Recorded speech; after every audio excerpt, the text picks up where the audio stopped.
Doctor साहेब, मी असं ऐकले की तुमची 200 रुपये फीस आहे आणि विलाज नाही झाला की तुम्ही 10,000 रुपये देताय मग. हो, अगदी बरोबर आहे. बोला मॅडम, तुमचा काय प्रॉब्लेम आहे? माझ्या तोंडाची चवच गेले हो. काय पण खाऊ द्या, चवच लागणार गेले. ठीक आहे. कंपाऊंडर, 7 नंबरच्या बाटलीमधून मॅडमला 2 थेंब औषध पाजव. Okay sir.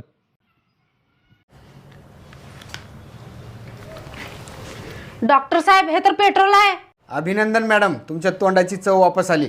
काढा 200 रुपये. हे घ्या 200 रुपये. काय पण हो, आज ह्या डॉक्टरकडनं 10,000 रुपये काढल्याशिवाय राहणारच नाही. डॉक्टर साहेब, मला कुठलीच गोष्ट लक्षात राहणार गेल्या हो. ठीक आहे. कंपाऊंडर, 7 नंबर बाटलीमधून मॅडमला 2 थेंब औषध पाजव. खबरदार, मला काल सारखं पेट्रोल पाजवलं तर. अभिनंदन मॅडम, तुम्हाला सगळ्या गोष्टी आठवल्या.